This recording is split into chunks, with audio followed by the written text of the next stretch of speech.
नमस्कार, शाम के 7 बजने को हैं। आप देख रहे हैं देश तक। आपके साथ मैं हूं चित्रा त्रिपाठी। बड़ी और दुखद खबर के साथ इस बुलेटिन की शुरुआत हम करने जा रहे हैं। बिहार से ये खबर है जहां पर टूटा है कुदरत का कहर। बिहार के 23 जिलों में आंधी, बारिश और बिजली गिरने से 83 लोगों की मौत हो गई है। बिहार के गोपालगंज में सबसे ज्यादा 13 लोगों ने दम तोड़ा है। मधुबनी में 8 और सिवान में 6 लोगों की बिजली गिरने से जान गई है। सिर्फ बिहार ही नहीं, उत्तर प्रदेश में भी बारिश और बिजली गिरने से 9 लोगों की जान चली गई है। बिहार के कई जिलों में गुरुवार को बारिश आफत बनकर बरसी है। तेज बारिश और हवा के साथ आकाशीय बिजली का कहर, जिसके कारण 83 लोगों की जिंदगी चली गई है। आकाशीय बिजली की चपेट में आने से कई लोग गंभीर रूप से जख्मी भी हैं। अलग अलग हिस्सों की हम तस्वीरें आपको दिखा रहे हैं। परिवार वालों के ऊपर इस वक्त क्या गुजर रही होगी जिन्होंने अपनों को खोया है, इस बात को आप आसानी से समझ सकते हैं। उत्तर बिहार सहित कई जिलों में अभी भी लगातार बारिश हो रही है। आपको बताते चले, मौसम विभाग ने पहले ही गुरुवार और शुक्रवार को मूसलाधार बारिश का अलर्ट जारी किया था, लेकिन इन सब के बीच आकाशीय बिजली गिरने के कारण 83 लोगों ने दम तोड़ दिया है। वहीं यूपी के देवरिया और बाराबंकी में भी 9 लोगों की जान जाने की खबर सामने आई है। ये तस्वीरें हम आपको दिखा रहे हैं। बिहार के अफरा तफरी का आलम वहां पर, और जो पार्थिव शरीर हैं यकीनन बेहद दुखद अपने आप में बिहार के लोगों के लिए। आपको बताते चलें, अररिया, किशनगंज जिले को बकायदा मौसम विभाग की ओर से रेड जोन में, और पूर्वी चंपारण, पश्चिमी चंपारण, गोपालगंज, सिवान, सारण, मधुबनी, ये तमाम वो जिले हैं जिनको ऑरेंज जोन में रखा गया था। जिस तरह की परिस्थिति कुदरत के कहर को देखते हुए बन रही थी और लगातार बारिश, उसके बाद आकाशीय बिजली गिरने से 83 लोगों की जान चली गई है। भागलपुर, मुजफ्फरपुर, समस्तीपुर और बाराबंकी की ये तस्वीरें हम आपको दिखा रहे हैं। इन तस्वीरों के जरिए ही आप अंदाजा लगा सकते हैं कि इस वक्त न सिर्फ बिहार में 83 लोगों की जान गई है, बल्कि उत्तर प्रदेश में भी प्रकृति के प्रकोप ने कई लोगों की जान ले ली है। यूपी में 9 लोगों की मौत हो गई है इस आकाशीय बिजली के गिरने से। गोपालगंज 13 लोगों की गोपालगंज में जान चली गई बिहार के, जबकि भागलपुर, मुजफ्फरपुर, समस्तीपुर की तस्वीरें भी आपके सामने हैं। नवादा में और मधुबनी में 8 लोगों की जान चली गई है। कई लोगों के बुरी तरह से झुलसने की भी खबर सामने आई है। यहाँ पर पूरा आंकड़ा जो अपने आप में बेहद दुखद है, हम आपको दिखा रहे हैं। गोपालगंज में 13, पूर्वी चंपारण में 5, सिवान में 6, दरभंगा में 5 लोगों की, बांका में 5 लोगों की, भागलपुर में 6 लोगों की जान चली गई। अलग अलग हिस्सों से इस तरह की बेहद दुखद और परेशान करने वाली खबर सामने आई है। सुजीत झा हमारे संवाददाता पटना से और ज्यादा जानकारी के साथ जुड़ चुके हैं। सुजीत, अपने आप में बेहद दुखद, परिवार के ऊपर इस वक्त दुखों का पहाड़ टूट पड़ा है। जैसी कि तस्वीरें हमारे दर्शक देख रहे हैं, 83 लोगों की जान चली गई इस आपदा के कारण, आकाशीय बिजली के कारण बिहार के अलग अलग हिस्सों में। बिल्कुल चित्रा, काफी दुखद खबर है ये बिहार के लिए। खासतौर पर आप देखें तो 83 लोग केवल आकाशीय बिजली गिरने से, लोग खेतों में काम कर रहे थे, अपने घरों में थे, और उस दौरान इस तरह से अचानक से बिजली गिरने से 83 लोगों की मौत हो गई। और सबसे ज्यादा मौत गोपालगंज में हुई है। हालांकि किसी को भी अंदाजा नहीं था कि इस तरीके का मंजर देखने को मिलेगा। जैसे जैसे दिन बीतता गया और मृतकों की संख्या बढ़ती गई, तो ये हम कह सकते हैं कि 38 जिले हैं बिहार के, उसमें 23 जिलों में ये विपत्ति गिरी है, आफत गिरी है बिजली, आकाशीय बिजली की वजह से, और जिसकी वजह से इतने लोग की मौत हो गई है। हम ये बता दें कि कोरोना जो पिछले 3 महीने से कोरोना का जो चल रहा है, उसमें अभी तक 55 लोगों की मौत हुई है बिहार में, लेकिन एक दिन में आकाशीय बिजली से 83 लोगों की मौत हो जाती है। आप इससे समझ सकते हैं कि कितना गंभीर मामला है। लेकिन सबसे बड़ी बात और सबसे ये खतरनाक बात ये है कि अगला जो 2-3 दिन का जो समय है वो काफी भारी है बिहार के लिए, खासतौर पर उत्तर बिहार के लिए, क्योंकि रेड अलर्ट कई जिलों में जारी किया गया है। मूसलाधार बारिश होनी है, और ये जून का महीना अभी चल रहा है। जून के महीने में इस तरह का मंजर कभी देखने को नहीं मिलता था, जो इस बार देखने को मिल रहा है। हम अभी मौजूद है आपदा विभाग का जो ये कंट्रोल रूम है, और इसमें आकाशीय बिजली के लिए जो अलर्ट सिस्टम लगाया गया है, जिसमें ये बताता है कि अलर्ट कहाँ पे आकाशीय बिजली गिरने वाली है, और उसके 20 किलोमीटर के रेडियस में 20 से 25 मिनट तक अपने आप में बेहद दुखद है सुजीत। आपका इस पूरी जानकारी के लिए शुक्रिया। आगे भी जानकारी आपसे हम लेते रहेंगे। आपको बता दें कि बिहार में कुदरत की मार हर साल पड़ती है। कभी बाढ़ और बारिश सब कुछ तबाह कर ले जाती है, तो वहीं आकाशीय बिजली गिरने से जरा सोचिए, एक ही दिन में 83 लोगों की जान चली जाना कितनी बड़ी यह खबर है। और दुखों का पहाड़ इस वक्त परिवारों के ऊपर टूटा हुआ है। अगले 2 से 3 दिन बिहार के लोगों के लिए बताए जा रहे हैं कि स्थिति वहां पर खराब रह सकती है। ऐसे में लोग बहुत ज्यादा ध्यान रखें। जैसे और जानकारी इस खबर से जुड़ी हुई मिलेगी आप तक पहुंचाएंगे। आगे बढ़ते हुए बात अब चीन की कर लेते हैं।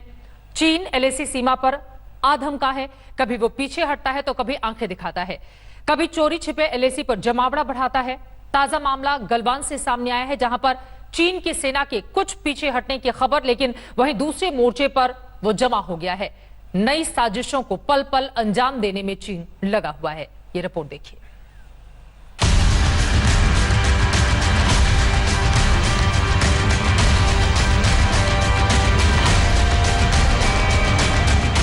चीन की कथनी और करनी कभी एक नहीं रहती। वो बोलता कुछ है, करता कुछ है। एक तरफ उसके जनरल एलएसी पर शांति की कोशिशों में शामिल होते हैं, वहीं दूसरी तरफ वो चुपके से फौजी जमावड़ा बढ़ाता हुआ नजर आता है। अच्छी खबर यह है कि गलवान घाटी, जहां हाल ही में ताजा झड़प हुई थी, वहां से चीन की पीपुल्स लिबरेशन आर्मी करीब 1 किलोमीटर पीछे हटती नजर आई है। सूत्रों के मुताबिक लेफ्टिनेंट जनरल स्तर की बैठक में इसका खाका खींचा गया था। गलवान घाटी से आई प्रारंभिक जानकारी के मुताबिक चीन ने अपने अतिरिक्त सैन्य बलों की संख्या और गाड़ियों में कुछ कमी की है। कुछ सैनिकों और गाड़ियों को लगभग 1 किलोमीटर पीछे किया है। सेना अब मानव रहित टोही विमान और अपने सैनिकों के जरिए इस बात की पुष्टि करने का प्रयास कर रही है, क्योंकि प्रश्न यही, क्या चीन पर भारत भरोसा कर सकता है?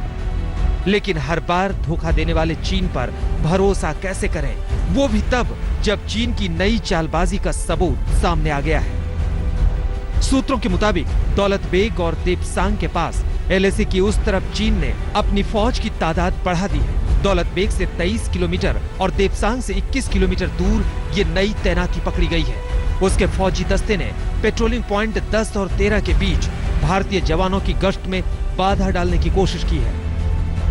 इसके अलावा चीनी सेना ने PP-15, PP-17 और PP-17A के पास भारी फौजी वाहन और तोपखाने की तैनाती की है। सवाल उठता है कि चीन के इस नए मोर्चे का मतलब क्या है। सूत्रों के मुताबिक चीन की नजर काराकोरम दर्रे पर लगी है। काराकोरम में घुसपैठ कर चीन भारत के लिए बड़ी परेशानी खड़ी कर सकता है। भारतीय सेना को ये बात साफ हो गई है कि चीनी सेना की कथनी और करनी में जमीन आसमान का फर्क है। सेना प्रमुख जनरल मनोज मुकुंद नरवणे के लेह दौरे के बाद चीनी सेना गलवान के कुछ इलाकों में अपनी कुछ टुकड़ियों को पीछे हटने की बात कर रही है, जबकि दूसरी तरफ दौलत बेग ओल्ड इलाके में चीनी सेना अपनी तैनाती को और मजबूत बना रही है। ऐसे में भारतीय सेना चीन के खिलाफ किसी भी मोर्चे पर अपनी सैन्य तैयारियों में कोई कोर कसर नहीं छोड़ना चाहती। अब एलएसी पर एक और इलाका पेंगोंग झील की बात करें तो वहां सैटेलाइट की नई तस्वीर में चीन की सैन्य तैयारियों के सबूत सामने आ रहे हैं। ये तस्वीर 23 जून को ली गई है। इसमें फिंगर 4 से फिंगर 6 के बीच चीन की तैयारी दिख रही है। सैटेलाइट तस्वीर में कुल 12 पोस्ट नजर आए हैं। 4 पोस्ट फिंगर 4 यानी भारतीय सेना की तैनाती के बिल्कुल पास है। वहीं 4 चीनी पोस्ट सपोर्ट लाइन के पीछे दिख रहे हैं। लेकिन भारत चुप बैठा हुआ नहीं है। पूरे एलएसी पर भारतीय फौज की तैनाती की गई है।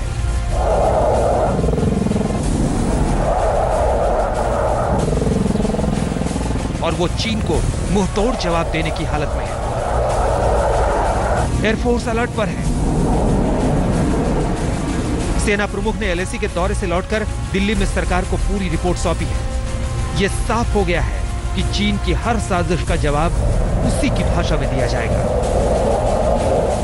लेह से श्वेता सिंह के साथ मंजीत नेगी, दिल्ली आज तक।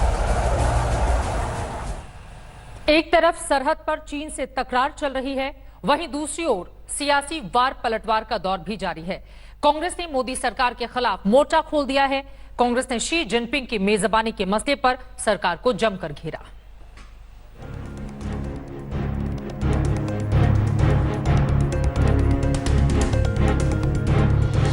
चीन की चालबाजी से तो पूरी दुनिया ही वाकिफ है। पूरी दुनिया ही जानती है कि चीन अपनी विस्तारवादी नीति के चलते न नियम मानता है, न धोखा देने वाली अपनी आदत से बाज आता है। लेकिन इस बार चीन पस्त पड़ने लगा है। उधर लद्दाख में भी भारतीय सेना के जांबाज चीनी सैनिकों को पस्त कर रहे हैं, चीनी सैनिकों की बोलती बंद कर रहे हैं, चीनी फौज को पीछे धकेल रहे हैं और इधर सियासी गलियारा गर्म है। कांग्रेस मोदी सरकार पर ताबड़तोड़ हमले कर रही है।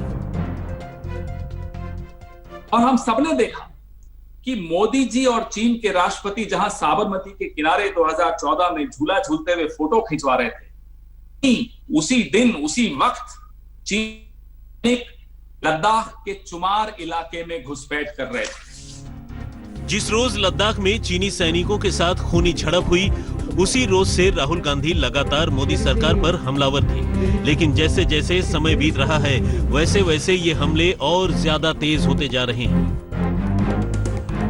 हमें डराने की, धमकाने की कोशिश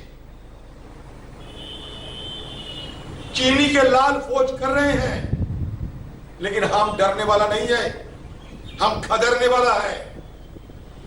इन्हीं लोगों को खदरना चाहिए। जिस भाषा में वो बात समझते हैं, उस भाषा में उनसे बात करना चाहिए। हमारे जो शस्त्रागार है, हिंदुस्तान की शस्त्रागार में अंडे सेने के लिए जगह नहीं है। कांग्रेस लगातार मांग कर रही है कि अभी चीन से कैसी बातचीत चल रही है और लद्दाख में हालात कैसे हैं, ये प्रधानमंत्री नरेंद्र मोदी को विपक्ष को साफ साफ बताना चाहिए। कांग्रेस के तीखे हमलों के जवाब में बीजेपी ने पलटवार किया। कांग्रेस पार्टी जवाब दे कि चीन के साथ इतना प्रेम क्यों उमड़ गया था कि पार्टी के साथ एमओयू हो रहा है, राजीव गांधी फाउंडेशन को चाइनीज एम्बेसी पैसे दे रही है और आपके द्वारा इंडो चाइना की एक स्पेशल स्टडी की जा रही है। तो सियासत जोरदार है और ये सियासत तब तक उफान मारेगी जब तक चीन का मसला ठंडा नहीं पड़ जाता। दिल्ली से आनंद पटेल के साथ आज तक ब्यूरो। चीन को लेकर एक और सियासत जारी है तो वहीं दूसरी तरफ चीन के खिलाफ पूरे देश में आक्रोश है। लोग चीनी सामानों का बहिष्कार कर रहे हैं। इस विरोध के बीच दिल्ली के होटल एसोसिएशन ने तय किया है कि दिल्ली के किसी भी होटल में चीनी नागरिकों को कमरा किराए पर नहीं दिया जाएगा।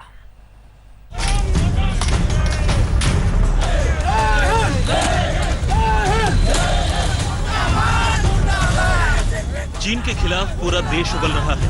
पूरे देश ने ठान लिया है कि चीन को सबक सिखाकर रहेंगे। जगह जगह चीन के खिलाफ देश में प्रदर्शन हो रहा है। चीन को आर्थिक तौर पर तोड़ देने के लिए चीनी सामानों का बहिष्कार किया जा रहा है। इसी कड़ी में Delhi hotel and guest house owners association ने एक बड़ा फैसला लिया है। एसोसिएशन ने तय किया है कि दिल्ली के किसी भी होटल या गेस्ट हाउस में चीनी नागरिक को रहने के लिए कमरा किराए पर नहीं दिया जाएगा। तो इनको टोटली एक सबक सिखाने के लिए हम भी गवर्नमेंट के साथ खड़े हैं और हम लोगों ने निर्णय लिया है कि हमारे यहाँ अभी आज 60 से 70 हज़ार कमरे हैं और 3000 गेस्ट हाउस हैं कम से कम दिल्ली में। तो हम लोग इनको प्रमोट ना करें और इनके गेस्ट को अलाउड ना करें ताकि इनके पास एक स्ट्रांग मैसेज जाए और इनको सबक मिले कि किसी को कमजोर ना समझें। एक इनके लिए यही कहावत है। आपको बता दें कि दिल्ली में करीब 3000 सस्ते होटल हैं, जिनमें करीब 75,000 कमरे हैं।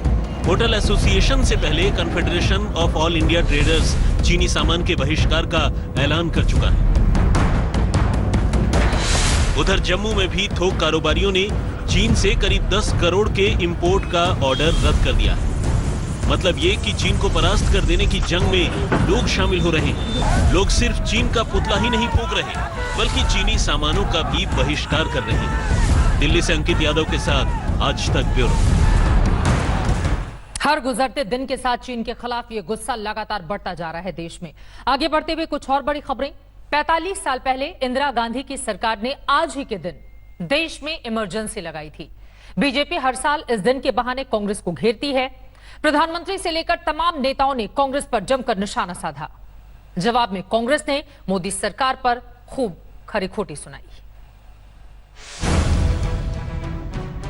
हर साल की तरह इस साल भी इमरजेंसी का जिन निकला और कांग्रेस पर टूट पड़ा। बीजेपी हमलावर थी, प्रधानमंत्री नरेंद्र मोदी ने ट्वीट किया। आज से ठीक 45 वर्ष पहले देश पर आपातकाल थोपा गया था। उस समय भारत के लोकतंत्र की रक्षा के लिए जिन लोगों ने संघर्ष किया, यातनाएं झेली, उन सबको मेरा शत शत नमन। उनका त्याग और बलिदान देश कभी नहीं भूल पाएगा।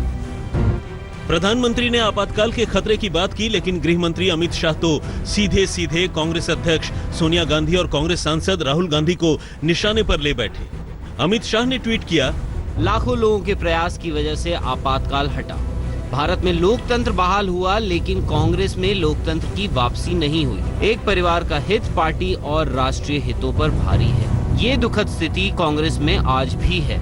मौका देखकर पूरी बीजेपी और एनडीए के मंत्रियों सांसदों ने आपातकाल के बहाने कांग्रेस को घेर लिया। क्या कांग्रेस पार्टी के चरित्र में कोई बदलाव हुआ है? अभी भी वही हाल है। इस वार के जवाब में कांग्रेस ने भी पलटवार किया।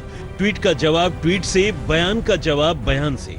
राजस्थान के मुख्यमंत्री अशोक गहलोत ने शाह को जवाब दिया।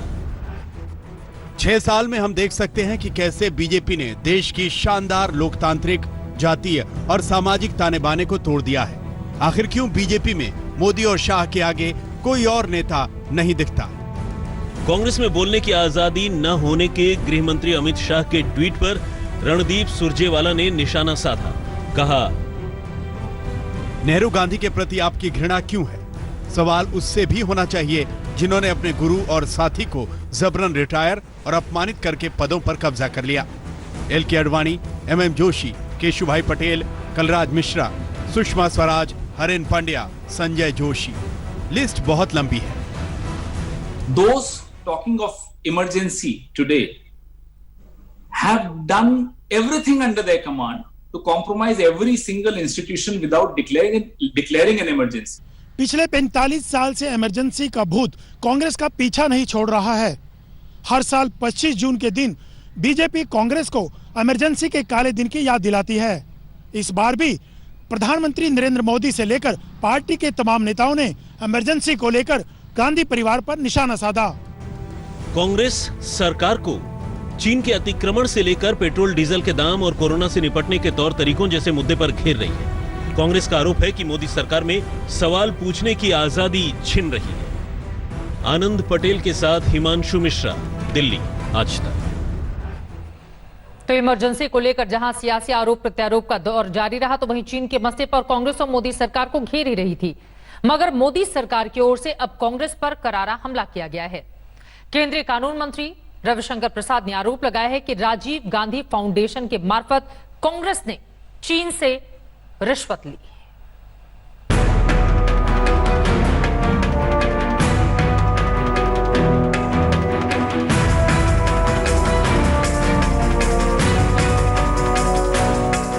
कांग्रेस पार्टी जवाब दे कि चीन के साथ इतना प्रेम क्यों उमड़ गया था कि पार्टी के साथ एमओयू हो रहा है, राजीव गांधी फाउंडेशन को चाइनीज एम्बेसी पैसे दे रही है, एक समय कांग्रेस के राज में इतनी बड़ी जमीन दे दिया चीन को। कांग्रेस पर मोदी सरकार के कानून मंत्री का ये करारा हमला है। एक तरफ कांग्रेस चीन के मसले पर सरकार को घेरने की कोशिश में लगी है, तो दूसरी तरफ सरकार की ओर से कांग्रेस पर तीखे हमले शुरू हो गए। 2008 में कांग्रेस पार्टी ने एक एमओयू किया चाइनीज कम्युनिस्ट पार्टी के साथ, जिसके साइनिंग में राहुल गांधी स्वयं साइन कर रहे हैं चाइना की कम्युनिस्ट पार्टी के प्रतिनिधि के साथ, और पीछे सोनिया जी खड़ी हैं और अभी वहां के राष्ट्रपति प्रेसिडेंट शी भी खड़े हैं जो उनके जनरल सेक्रेटरी थे। अभी तक कांग्रेस पार्टी ने यह नहीं बताया कि पार्टी टू पार्टी ये रिश्ता क्यों बना। रविशंकर प्रसाद राजीव गांधी फाउंडेशन के बहाने कांग्रेस पर बड़े आरोप लगाते रहे।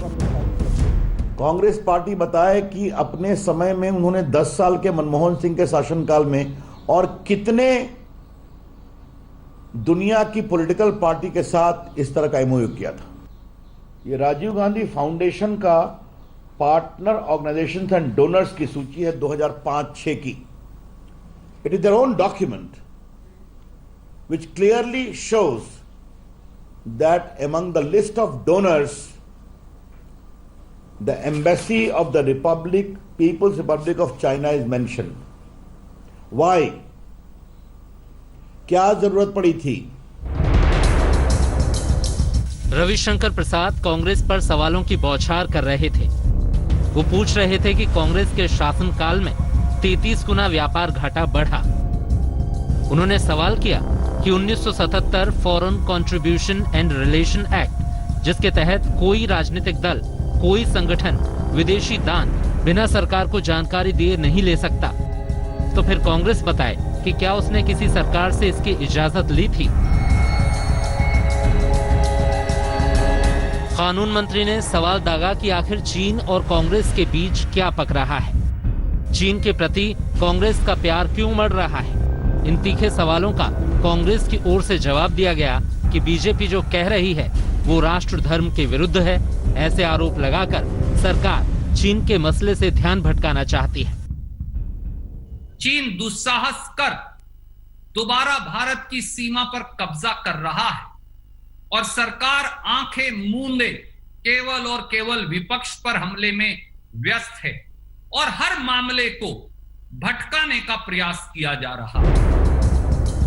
चीन के मसले पर कांग्रेस लगातार मोदी सरकार को घेर रही है। जाहिर सी बात है, सरकार की ओर से अब करारा पलटवार किया गया है। सवाल के जवाब में सवाल पूछा गया है। दिल्ली से हिमांशु मिश्रा के साथ आज तक ब्यूरो। इस वक्त की बड़ी खबर आपको देते हैं। आतंकवाद के मसले पर पाकिस्तान का चाल, चरित्र और चेहरा क्या है, एक बार फिर से दुनिया के सामने आ गया है। आतंकवाद के खात्मे को लेकर पाकिस्तान का रुख दुनिया देख रही है, लेकिन आपको बता दें, इमरान खान ने ओसामा बिन लादेन को शहीद कहा है। अलकायदा सरगना और खूंखार आतंकवादी ओसामा बिन लादेन को संसद में शहीद करार दिया है।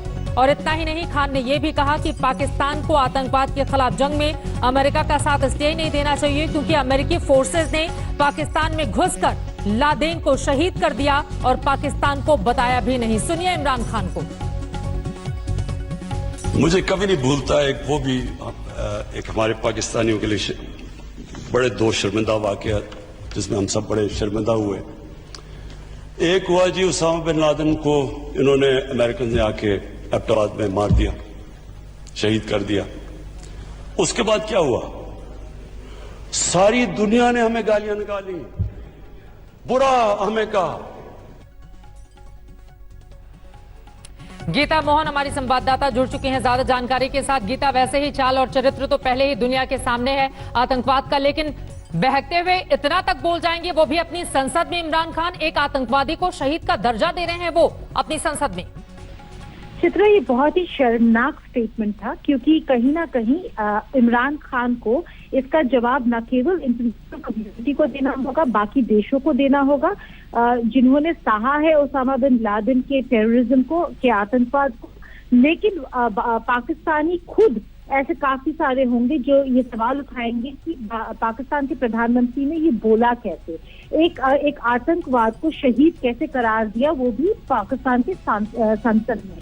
बहुत इंपॉर्टेंट बात अगर आप नोट करें ये भी है कि कहीं ना कहीं चीन के साथ इतना अलाइन हो गया है पाकिस्तान कि अमेरिका को नीचा दिखाने के लिए ओसामा बिन लादेन का इस्तेमाल कर रहे थे पाकिस्तान के प्रधानमंत्री, और उसी चक्कर में उन्होंने गीता मोहन हमारी संवाददाता जानकारी देती हुई अपने आप में बेहद शर्मनाक बयान पाकिस्तान के प्रधानमंत्री का।